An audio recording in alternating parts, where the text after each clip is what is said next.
So something I figured out real quick and saw. So I bought this 2600 used from a guy for $100, and that's a pretty good deal for a 26. And you can tell already that when he took it out, there was thermal paste leftover residue. So hopefully that won't be an issue. Hopefully he treated it right. But for $100, it's still a good buy. But you can tell that there was he either over applied or he just didn't clean it right. So that's you can clearly see the thermal paste right there.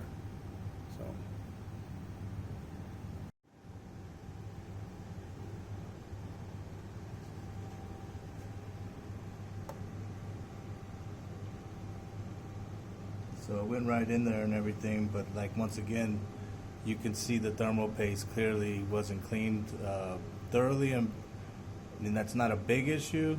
It seems like it went in there nice and easy, so hopefully we won't have any problems. But guys, I can't state it enough or whatever to clean these things as best as possible, even when you take them off. This isn't catastrophic. But if I had seen this before I bought it, I would have even told them less than when I got it for. So I'm gonna apply thermal paste and then put the CPU cooler on. I have a method of doing it in kind of like an X. People do it different ways and all kinds of different ways. I stick with the X. I know there other people do it different ways, and it might be the wrong way. If you got a better way, then you can comment or whatever. But this is the way I do it, and I already messed up right there.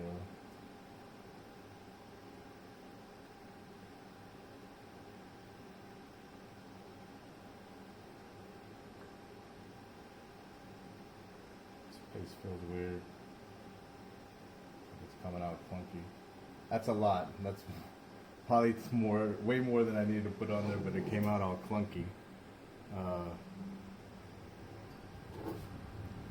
So the Corsair thermal paste I got from Best Buy just because I just wanted to pick up whatever I could. It's definitely clunky. I don't know if all of them are like that, but this one was clunky. And it came out all clunky too. So this is an old Ryzen CPU cooler that I got. Very simple, very easy, but these Ryzen coolers are pretty good. They do the job, and for mining you don't really need much else. So these are the power supplies that I'm going to use. This is the configuration that I'm going to use as far as the power. I'm going to power the motherboard with this 450 Amiga, and then I'm going to use this power supply, server power supply that I got from Parallel Miner. It's parallelminer.com. They're not sponsored by this video or anything like that. They're just who I've been using as far as my server power supplies. The shipping has been good. I get these packages fairly quickly. And so that's the way the configuration. These are going to power the GPU, and then these are going to power the CPU and motherboard. So I'm going to go ahead and unbox these. I guess I'll unbox this one right now, see what's in it. So this is the server power supply that I got from Parallel Miner.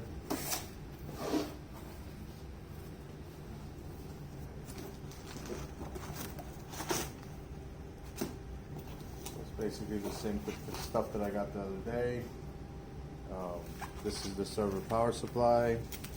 Should be 1,200 watts, but you got to do your research on that because this is 1,200 watts in a 220 plug.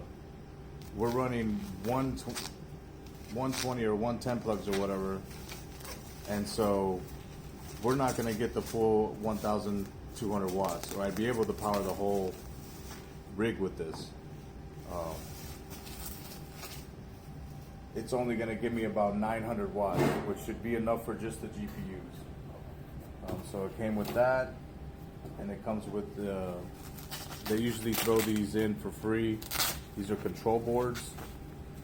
These are what you're going to be using to connect all the connectors to the CPU. It even gives you a little digital readout.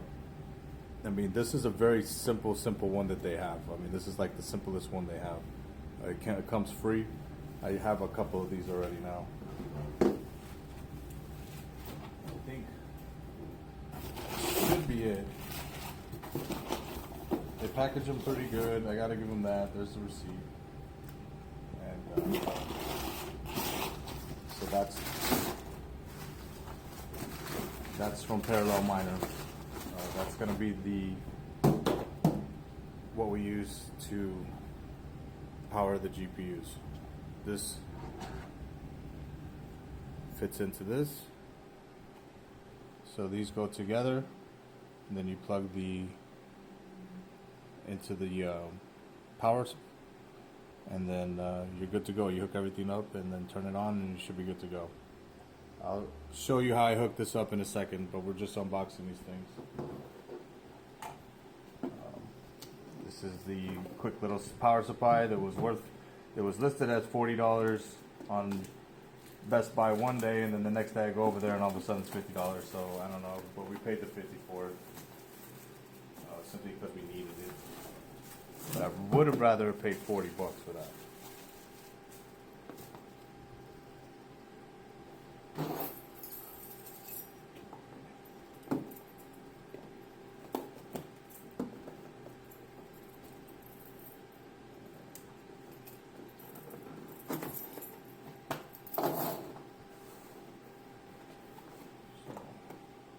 This is one of those ones that comes pretty much hooked up already. I don't like these, but for just powering a motherboard and CPU, they'll do just fine.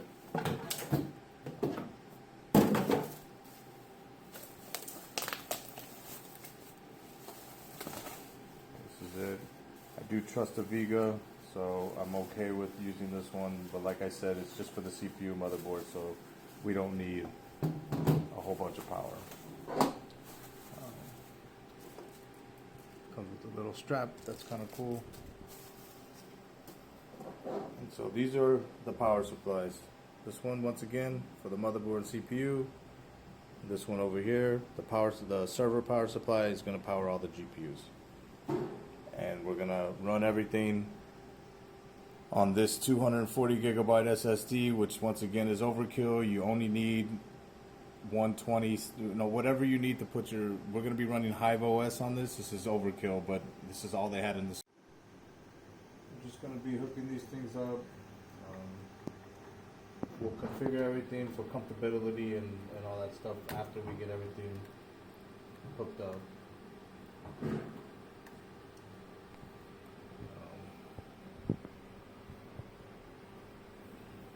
we get that 24 pin pushed in, nice and secure, and then we'll plug in the 8-pin CPU pin, and that's all we need off of this power supply. We're gonna have all this other stuff. Maybe we'll power the SATA. Usually I use a USB thing, but I might this time use these connectors with that, and then one of these to power it. So we might do that on this round, but my first rig over here, we're using a USB, so it powers straight to USB.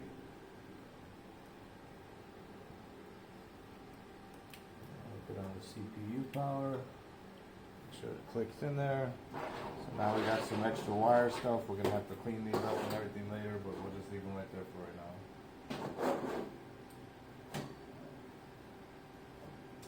So now that we got power hooked up to we have the CPU and everything in there, we have power hooked up now. What we're gonna do is instead of hooking everything up and all that, which is what most people do, is I power it on and I go into the BIOS and then I configure the motherboard for mining instead of just regular. So what we're gonna do now is we're gonna go ahead and put power to it, hook it up to a monitor, and we're gonna go into the BIOS, and we'll come back right then. So now I have the computer turned on. I have just one of these little small GPUs I have, and I literally just plug this GPU in simply so I can get the BIOS settings on a monitor. So I'm gonna turn it on and then go to the BIOS. And then so now I'm going to go into the BIOS and I'm going to configure the BIOS for mining properties. And so what I'm going to do is I'm going to change a couple of settings. Two of the settings that I know for sure right off the bat that I'm going to want to do is on the boot. I want to make sure that when it boots up, even when if the power goes off, as soon as the power comes on, it's going to boot up the motherboard automatically. That way I don't have to manually turn on the motherboard. So that's the first thing I'm going to do. And then the second thing I'm going to do is I'm going to try to make sure that the 4G is enabled. Alright, so the first setting right now, for sure, if you have this enabled on your motherboard, this is with the MSI. For sure, the number one thing you want to do is you want to go ahead and change this 4G memory cryptocurrency mining. You want to change that to enable. So you go in, you enable it.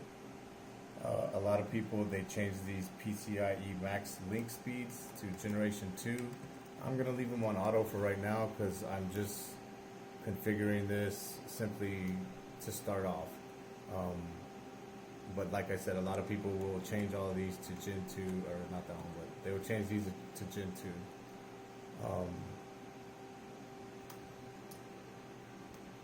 The next thing you want to do is you want to make sure that you want on a system restore, if there's a power loss, you want it to restore itself so it just turns right back on as soon as the power is restored. And this is what you would enable. You would have it power on. And so I believe that if the power were to go off, as soon as the power goes back on, the motherboard will automatically turn itself on. So I'm going to enable that, and those two are the ones that I'm going to do for right now. So I'm not going to do this for mine, but if you were booting from USB instead of a hard disk, which would be the SATA or whatever, then you would go in here and you would go to the boot options and you would change this to boot from USB hard disk, probably. USB hard disk.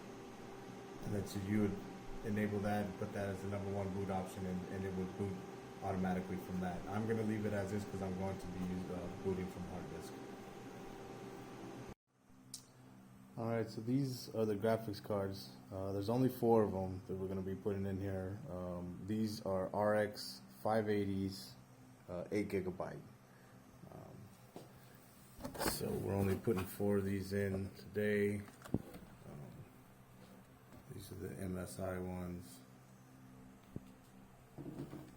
I picked these up from a guy in town that was mining, and he said he couldn't get his miner to work, and he basically just gave up and said he was just going to sell all of his cards. And so I got them from him for a pretty good price, and they're in really good condition.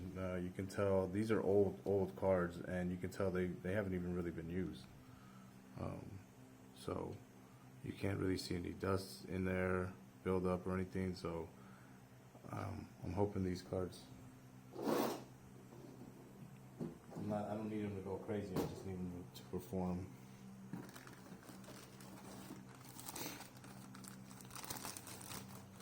This one is a different one. I think this is one of those XFXs, or yeah, this is one of the XFX. Still 8 gigabyte.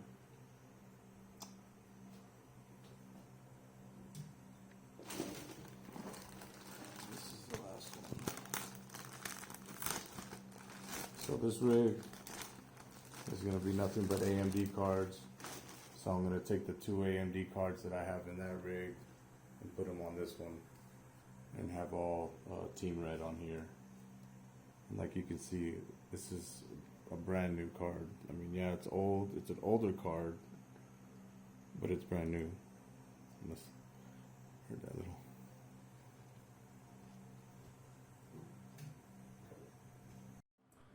Alright, so now we're at the point where I have my GPUs hanging right here.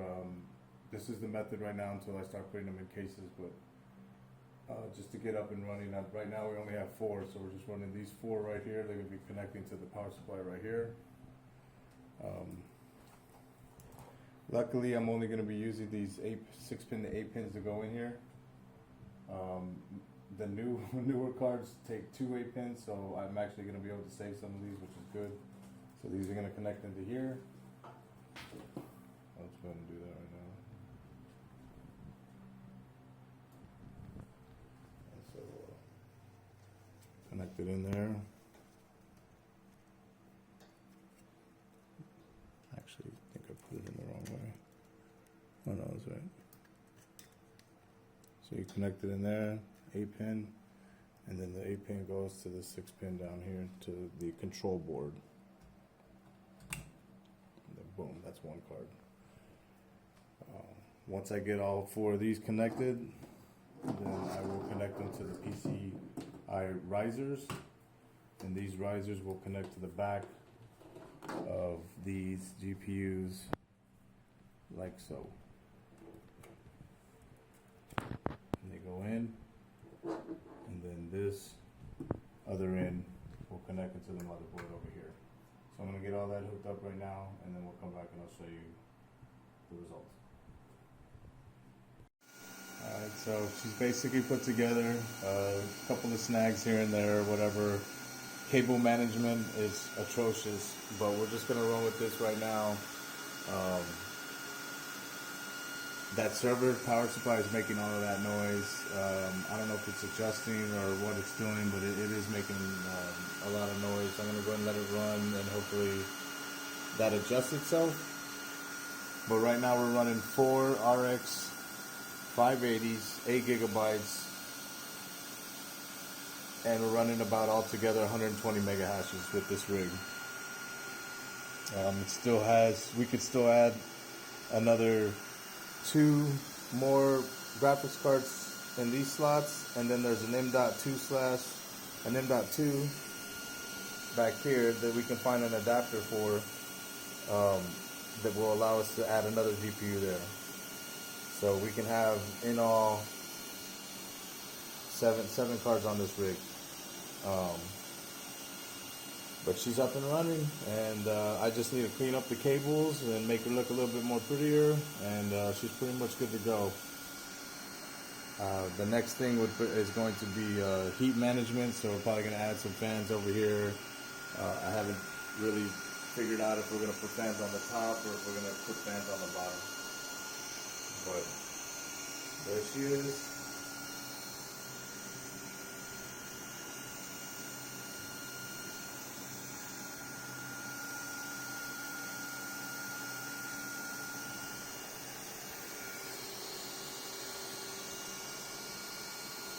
This is the second rig I've ever built, so she is a Frankenstein. She's very put together, but this is the second one, so hopefully more to come. Thanks you guys for watching, appreciate it.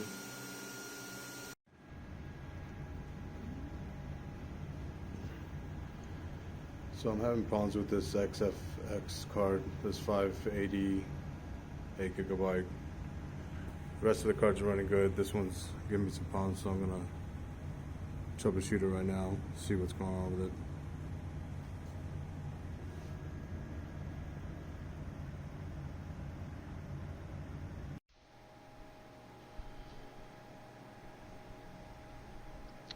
So I ended up coming back when I found out what the problem was with that XFX card.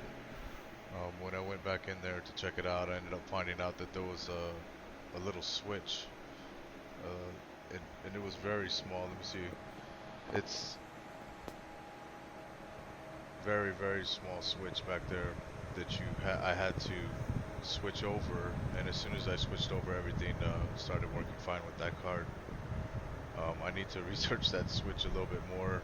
I couldn't find that switch on any other of the cards. I don't know if it's just for this model or not. It's something I need to look into a little bit more, but At least I was able to figure that out, and I was able to get that card working. So all 4 of these cards are working good now. So up and running. The power supply stopped throttling. She settled down, and she's running good. Appreciate anybody watching the videos. I just started making these, so they're pretty rough, but I appreciate anybody taking their time to watch these videos. Appreciate it. You guys have a good one.